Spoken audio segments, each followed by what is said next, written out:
তিতাবৰ পৌৰসভাৰ এটা ডাম্পিং গ্ৰাউণ্ডক লৈ এতিয়া ৰাইজৰ তীব্ৰ ক্ষোভ।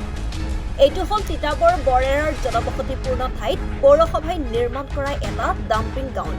এই ডাম্পিং গ্ৰাউণ্ডটোৱে বৰেৰাৰ সমগ্ৰ অঞ্চলটোৰ পৰিৱেশ বিষাক্ত কৰাৰ ভয়ংকৰ অভিযোগ উত্থাপন হৈছে, যাৰ বাবে স্থানীয় বাসিন্দাসকলে পৌৰসভাক বাৰে বাৰে আপত্তি কৰি অহাৰ পাছতো কোনো গুৰুত্ব নিদিয়াৰ অভিযোগ স্থানীয় ৰাইজৰ। জনস্বাস্থ্যলৈ ভাবুকি কঢ়িয়াই অনা তিতাবৰৰ বৰেৰাৰ এই ডাম্পিং গ্ৰাউণ্ডৰ দুৰ্গন্ধময় পৰিৱেশৰ মাজেৰে বিদ্যালয়লৈ অহা যোৱা কৰিবলগীয়া হৈছে কণ কণ শিক্ষাৰ্থী। ডাম্পিং গ্ৰাউণ্ডৰ পৰা নিৰ্গত হোৱা বিষাক্ত প্ৰদূষণৰ বাবে প্ৰত্যেক দিনে মৃত্যু হৈছে বহু পশুধনৰ। দুৰাৰোগ্য ৰোগত ভুগিছে বহু লোক। কোনো নীতি নিয়ম নামানি তিতাবৰ পৌৰসভাই নিৰ্মাণ কৰা এই ডাম্পিং গ্ৰাউণ্ডে জনস্বাস্থ্যলৈ ভাবুকি কঢ়িয়াই আনিছে। ফলত ক্ষোভিত হৈ পৰিছে স্থানীয় ৰাইজ। তিতাবৰ পৌৰসভাই ৰাইজৰ কথা গুৰুত্ব নিদিয়াত সাব্যস্ত কৰিছে প্ৰতিবাদ। বন্ধ কৰি দিয়া হৈছে ডাম্পিং গ্ৰাউণ্ডলৈ আৱৰ্জনা অনা যান বাহন চলাচল। অৱশেষত স্থানীয় ৰাইজৰ সৈতে তিতাবৰ সমজিলা আয়ুক্ত, চক্ৰ বিষয়া, পৌৰপতি আৰু সমজিলা প্ৰশাসনে এক সভা অনুষ্ঠিত কৰি আলোচনাত বহে। ৰাইজৰ দাবী, ডাম্পিং গ্ৰাউণ্ডত থকা জাবৰসমূহ অতি শীঘ্ৰেই নিষ্কাশন কৰাৰ লগতে কোনো কাৰণত পৌৰসভাই সেই ঠাইত পুনৰ জাবৰ পেলাব নোৱাৰিব। সমজিলা আয়ুক্তগৰাকীয়ে সমাধান কৰা হ'ব বুলি আশ্বাস দিয়ে যদিও ৰাইজে এটা নিৰ্দিষ্ট সময়সীমাৰ ভিতৰত কৰা হ'ব বুলিও লিখিত আকাৰে বিচাৰে। অৱশ্যে এই ক্ষেত্ৰত পৌৰসভা আৰু তিতাবৰ প্ৰশাসনে কি সিদ্ধান্ত গ্ৰহণ কৰে সেয়া পৰৱৰ্তী সময়তহে লক্ষণীয় বিষয় হৈ পৰিব। আচলতে এখন ৰাজহুৱা সভা অনুষ্ঠিত আমাৰ এই বৰেৰা গাঁৱতে হ'ল। এই সভাখনত আমাৰ সমজিলা আয়ুক্ত তথা তেখেতসকলে বিভিন্ন ধৰণৰ অধিকাৰীসকল আহি ইয়াত উপস্থিত হ'লহি আৰু শেহতীয়াকৈ আমি এই ডাম্পিং এৰিয়ালৈ আহিলোঁ। বহুত আলোচনা বিলোচনা হোৱাৰ পিছত আমাৰ পক্ষৰ পৰা যিখিনি যুক্তিসংগত কথা তেখেতসকলক ৰাখিলোঁ, তেওঁলোকেও ক'লে যে বৰ্তমান বিজ্ঞানসন্মতভাৱে গোটেই ব্যৱস্থা প্ৰণালীটো শুধৰোৱাৰ তেওঁলোকে প্ৰয়াস এটা চলাইছে।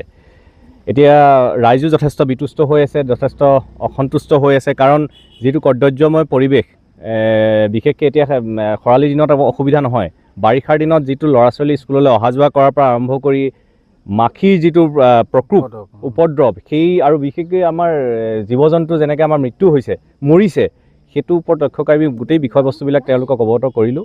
আৰু সদৌ শেষত তেওঁলোকে আশ্বাস প্ৰদান কৰিছে আৰু আমি কৈছোঁ যে অলপ সময় তেওঁলোকে বিচাৰিছে।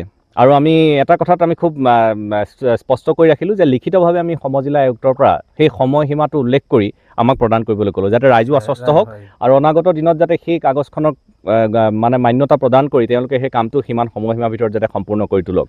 কাৰণ এতিয়া বজালবাৰী বৰেৰাৰ এই বিষয়টো অকল বজালবাৰী বৰেৰা এটা সীমাবদ্ধ হৈ থকা নাই। মহামাৰী বুলি কোৱাৰ লগে লগে সুদূৰ প্ৰসাৰী এলেকাত যাবগৈ, আজি কলেৰা ডিচেণ্ট্ৰিৰ পৰা আৰম্ভ কৰি। আৰু এতিয়াতো হৈছে কি, এই গোটেই বিষয়টো আমি এটা দেখিবলৈ পাইছোঁ যে আচলতে এটা বাফাৰ জ'ন বুলি ব্যৱস্থা এটা থাকে এই মানে ডাম্পিং এৰিয়াৰ, ইনচিনকাৰেটৰ ব্যৱস্থা থাকে, সেইটো আছিল বুলি কৈছে, সেইটো ভাঙি অৱস্থা নাই। এতিয়াতো কোনো হেৰিও নহয়, কাৰ্যক্ৰমো নহয়। তাৰ লগে লগে আমাৰ 1 কিলোমিটাৰ ব্যাসাৰ্ধত স্কুল আছে, 300 মিটাৰৰ ভিতৰত আমাৰ গাঁও আছে। তো আচলতে কোনো লিগেলি এই বিষয়বস্তুটো ইয়াত স্থাপন কৰাৰ ব্যৱস্থা নাই।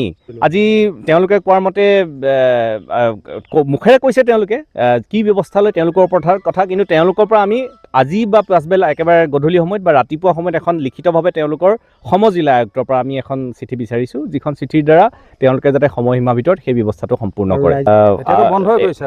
সম্পূৰ্ণ বন্ধ কৰিছে।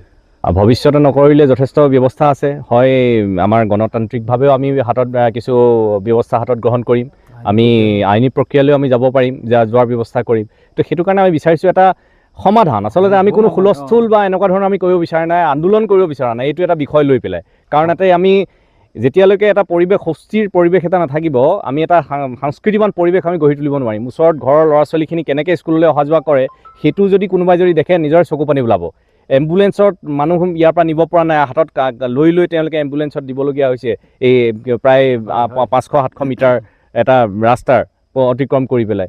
তো এই পৰিৱেশটোৰ পৰা আমি উদ্ধাৰ হোৱাটো বিচাৰিছোঁ। আমি আপোনালোকৰ দ্বাৰা এটা বস্তু আহ্বান কৰিছোঁ যোৰহাট জিলাৰ প্ৰশাসন তথা আমাৰ অসম চৰকাৰলৈ, যাতে এনেকুৱা ধৰণৰ পৰিৱেশ পৰিস্থিতি পুনৰ কোনো বেলেগ এটা জেগাত হোৱাটো যাতে তেওঁলোকে বাৰণ কৰে আৰু অতি শীঘ্ৰেই আমাৰ বৰেৰাৰ যিটো ব্যৱস্থা হৈছে তেওঁলোকৰ হস্তক্ষেপতো যাতে ইয়াতে অধিক মানে সোনকালে এই সমাধানৰ ব্যৱস্থা গ্ৰহণ কৰে। Bureau' report, voice 365।